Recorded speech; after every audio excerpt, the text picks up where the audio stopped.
કાળુભાઈએ ને બધાએ કીધું છે એ પ્રમાણે કે આપણે લીગલ એડવાઇઝર પાસે જશું અને આ બધા પ્રયત્ન કરીશું. આપણે બધું જ સારું થઈ જશે એવું બધાને લાગે છે, બધા સાથે મળ્યા છીએ.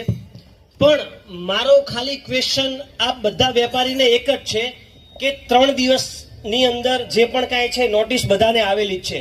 કદાચ બધા પ્રયત્ન કરશે અને થઈ જશે સારું, પણ જો ન થયું અને 3 દિવસ પછી મ્યુનિસિપાલિટી વાળા ક્યાંથી પણ શરૂઆત કરશે, આ બાજુથી શરૂઆત કરશે કે આ બાજુથી શરૂઆત કરશે, ત્યારે બધા જ વેપારીએ એ ટાઈમ ઉપર શરૂઆત કરે છે ને ત્યારે કોણ કોણ ઊભું રહેશે ને એમની બાજુની અંદર એ બધા હાથ ઊંચો કરો. પહેલે બધા ઊભા રહેશે, એ સાચી વાત છે? અરે ભાઈ, તમારી વાતમાં બહુ દમ છે.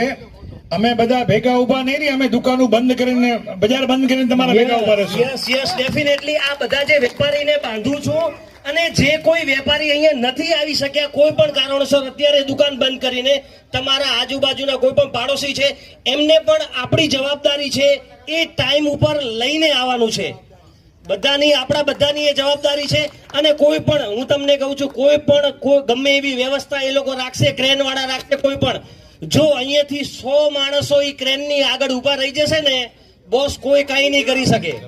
એ 100%ની વાત છે.